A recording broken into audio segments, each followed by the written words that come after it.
in its most popular sense, when people talk about mitosis, they're referring to a cell, a diploid cell. So a diploid just means it has its full complement of chromosomes. So it has 2n chromosomes. So that's the nucleus. This is the whole cell. And so most people are saying, look, the cell itself replicates into two diploid cells. So it turns into two cells, each that have a full complement of chromosomes, 2n chromosomes.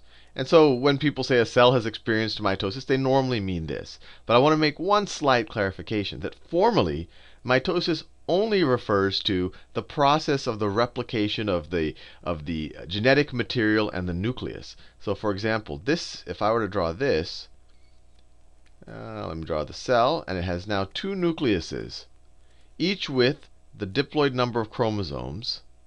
This cell has experienced mitosis. It has not experienced cytokinesis, which we will talk about in a few moments, but that's the process of the actual cytoplasm of the cell being split into two different cells. And just as a clarity, the cytoplasm is all the stuff outside of the nucleus, cytoplasm. So I'll talk about that in a second, but just know in everyday usage, this is normally the case when people talk about mitosis. But if you got a teacher that likes to get you on a technicality, this is technically what mitosis is. It's the splitting of the nucleus or the replication of the nucleus into two separate nucleuses that's normally accompanied by cytokinesis, where the cytoplasms of the cells actually separate. Now, with that said, let's go into the mechanics of mitosis. So the first steps that are really necessary for mitosis actually occur outside of mitosis, when the cell is just, doing its day-to-day life.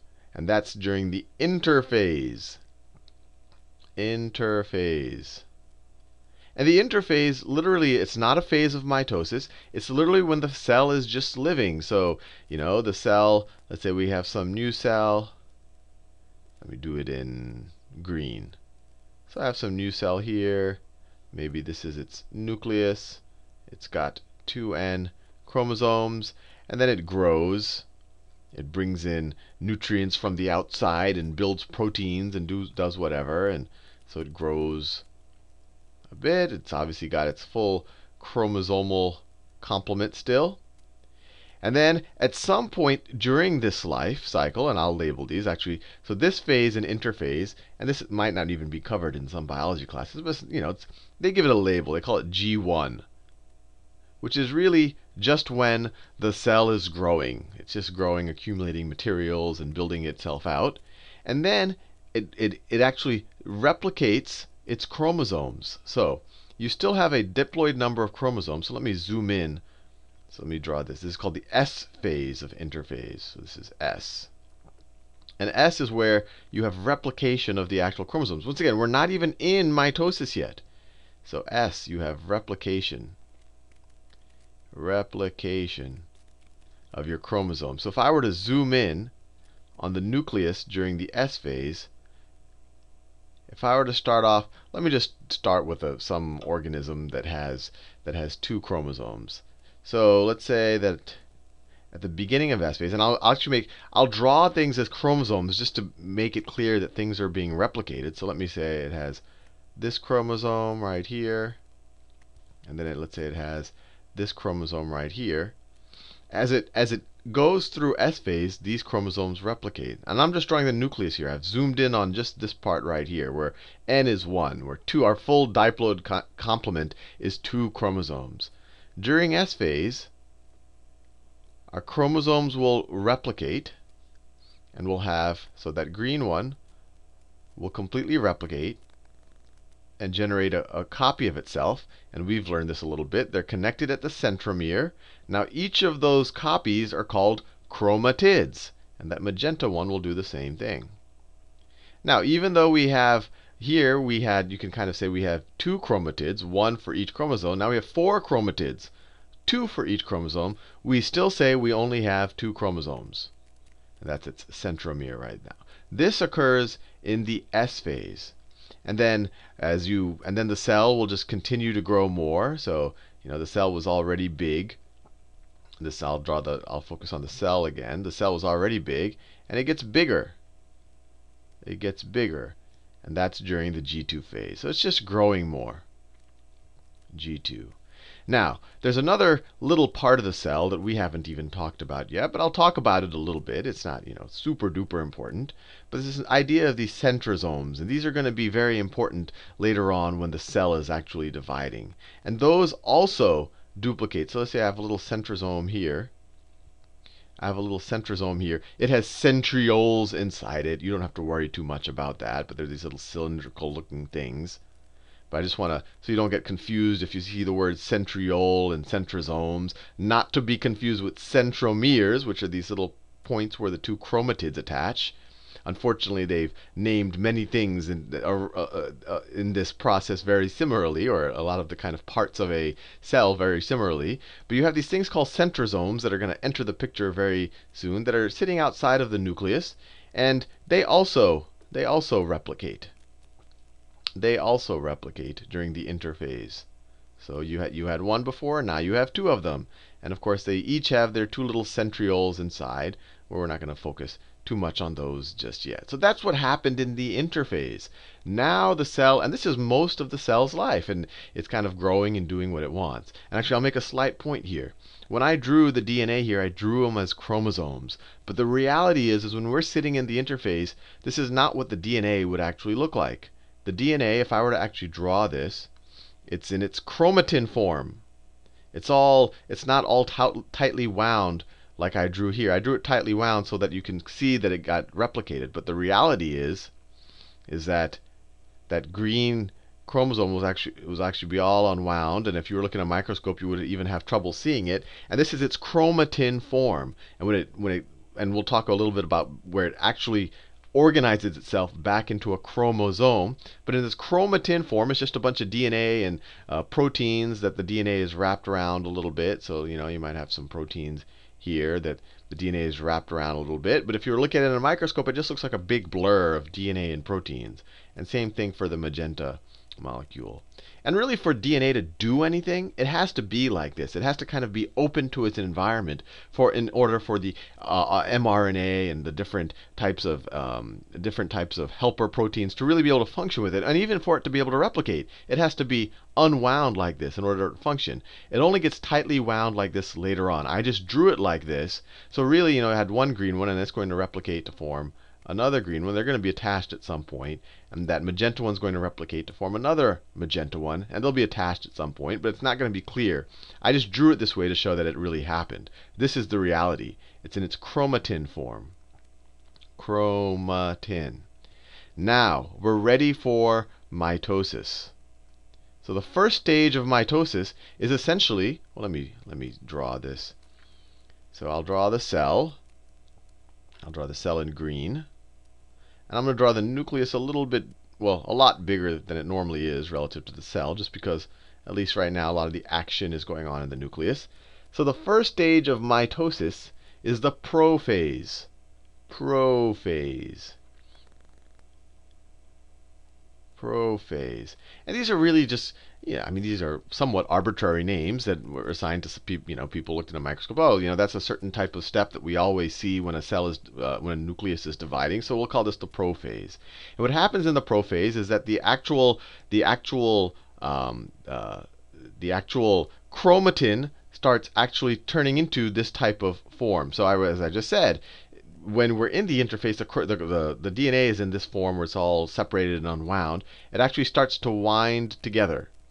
So this is where you'll actually have, and remember, it's already replicated. The replication happened before mitosis begins. So I had that one chromosome there, and then I have another one here. It has two sister chromatids that we'll see soon get pulled apart. Now, during prophase, you also start to have these centromeres appear that I was touching on before. These guys over here, they start to I guess the best way to facilitate the generation of these what you call microtubules, and you can kind of view these as these sticks or these ropes that are going to be key in moving things around as we divide the cell. And all of this is pretty amazing. I mean, you think of a cell, you think of something that's inherently pretty simple. It's it's kind of the most basic living structure in us or in life. But even here you have these complex mechanics going on, and a lot of it still isn't understood. I mean, we can observe it, but we really don't know what's happening at the atomic level or kind of at the protein level that allows these things to move around in such a nicely choreographed way. It's still, it's still an area of research. Some of this is understood, some of it isn't. But you have these two centrosomes, and they facilitate the development of these microtubules, which are literally like these little microstructures. You can view them as tubes or as some type of rope. Now, as prophase progresses, it eventually gets to the point where let me do it. I don't want like this word replication written here. It makes it confusing. Let me delete that. Let me get rid of this replication. So as prophase progresses, the nuclear envelope actually disappears. So let me redraw this. Let me copy and paste what I've done before. Put it there. So as prophase progresses, I'm using too thick of a, there you go. The nuclear envelope actually starts to disassemble. So this starts to actually dissolve and disassemble. And then these things start to grow and attach themselves to the centromere. So actually, let me do that. So this is all during prophase. This is all during prophase. And since all of this happens during prophase, this latter part of prophase, sometimes they'll call it late prophase. Sometimes it'll be called prometaphase. Actually, let me do that. Let me write that down. I'll write what I'm prometaphase. Prometaphase. Sometimes it's considered, I don't think there's a hyphen really there. Let me write prometaphase. So sometimes it's actually considered a separate phase of mitosis. Although when I learned it in school, they didn't bother with prometaphase. They just called it all prophase. But by the end of prophase, or actually by the end of prometaphase, depending on how you want to view it, the whole situation is going to look something like this.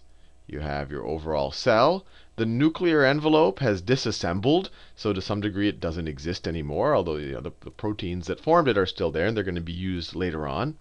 And you have your two chromosomes. In this case, in a human's case, you would have 46 of them. You have your two chromosomes, each made with sister chromatids, each made of two sister chromatids. Two chromosomes. They, of course, have their centromeres, where they right there. And then these centrosomes will have migrated roughly on opposite sides of the what was once the nucleus. And these things have kind of spread apart. These microtubules. So they're doing two functions really. At this point, they're kind of pushing these two centrosomes apart. So you have all of these things, and they're connecting some of them are coming from this centrosome, some are coming from this centrosome, some are connecting the two. And then some of these microtubules, these tubes or these ropes, however you want to view them, attach themselves to the centromeres of the actual chromosomes. And the point that the protein structure that they attach them to is called the kinetochore. So there's a kinetochore there, and that may or may not be kinetochore. It's a protein structure. And it's actually fascinating. It's still an open area of research on how exactly the microtubule attaches to the kinetochore. And as we'll see in a second, it's at the kinetochore that the microtubules essentially start to pull, or at the DNA at the two separate sister chromatids, and actually actually pull them apart. And it's actually not understood exactly how that works. It's just been observed that this actually happens. Once prophase is done, essentially the cells then just make sure that the chromosomes are well aligned. I mean, I kind of drew them well aligned here, but that is kind of formally occurs during metaphase, which is the next phase. So that first one was prophase. Now we're in metaphase. And metaphase really is just an aligning of the chromosomes. So all of the chromosomes are going to be aligned at the center of the cell. So I have my magenta one here. I have my magenta one here. I have my other one here, my green one there. And of course, you have your centrosomes, the microspindles that are coming off of them. Some of them are kinetochore microspindles. They're actually attaching to the centromeres of the actual chromosomes. It's very confusing, right? The centrosome are these structures that help direct what happens to these microtubules. Centrioles are these little structures, these little can-shaped structures inside the centrosomes. And the centromere are the center points where the two chromatids attached to each other within a chromosome. So, this is one sister chromatid, and that's another sister chromatid, and they attach at the centromere. But this is metaphase. It's fairly easy. Metaphase, you just have this aligning of the cells, and there's actually some theories, how does the cell know to progress past this point? How does it know that everything is aligned and attached? And then there's some theories that there's actually some signaling mechanism that if one of these kinetochore proteins aren't properly attached to one of these ropes, that somehow a signal is sent that that mitosis should not continue. So this is a very intricate process. Now you can imagine if you have 46 chromosomes and you have all of this stuff going on in the cell, and there's not like there's some individual pushing stuff or some computer here. It's all being really directed by chemistry and thermodynamic processes, but just by the intricacy, or I guess the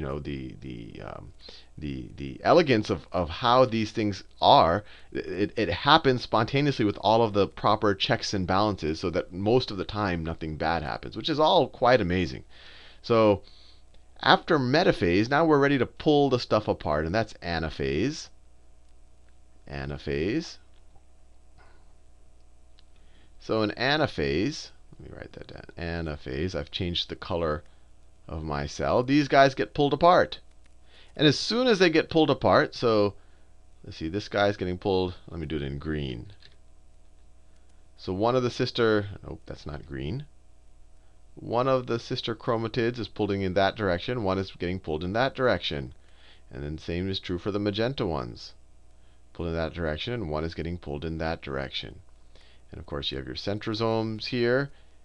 And then they're connected to the kinetochores that are right there, and that's where the pulling. And there's also there's also a whole microtubule structure that aren't connected to the actual chromosomes, but they're helping to actually push apart these two centrosomes so that everything is going to opposite sides of the cell. And so as soon as these two chromatids are separated, and I touched on this a little bit before when we talked about the vocabulary of DNA, then as soon as that happens, these are each referred to as chromosomes.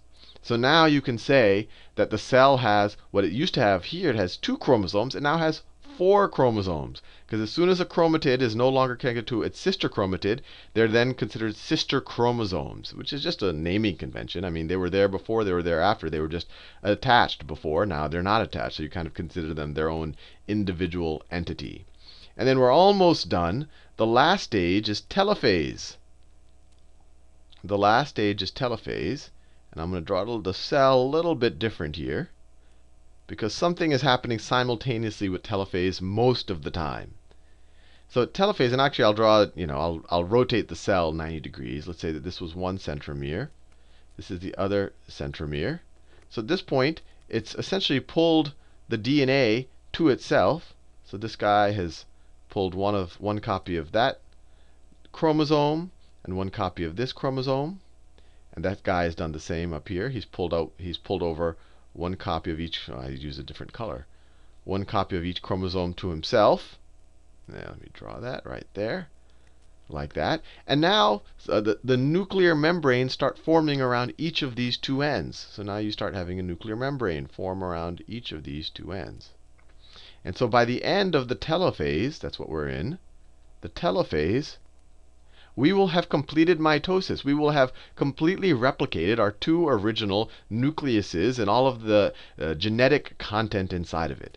Now, at the same time that telophase is happening, you also normally have this cytokinesis, where this cleavage furrow forms, where essentially during telophase, these things are getting pushed further and further apart by those microtubules, so that they're already at the ends of the cell, of the cytoplasm of the cell. And you can almost view them as pushing on the sides to elongate the cell. And as that is happening, you have this furrow forming, this little indentation. And by the end of telophase and mitosis, you also have this process of cytokinesis, where this cleavage furrow forms and deepens until the cytoplasm is actually split into two separate cells. So this is cytokinesis, which is formally not a part of mitosis, cytokinesis, but it normally occurs with the telophase. So right at the end of mitosis, you do normally have two complete identical cells. And then once you have each of these two cells, then they each individually enter their own interphase. Or they each individually, if we look at just this one, he will then be in his G1 phase. And then at some point, these two things are going to replicate, and that's S phase. You go to G2 phase, and then this guy will experience mitosis all over again.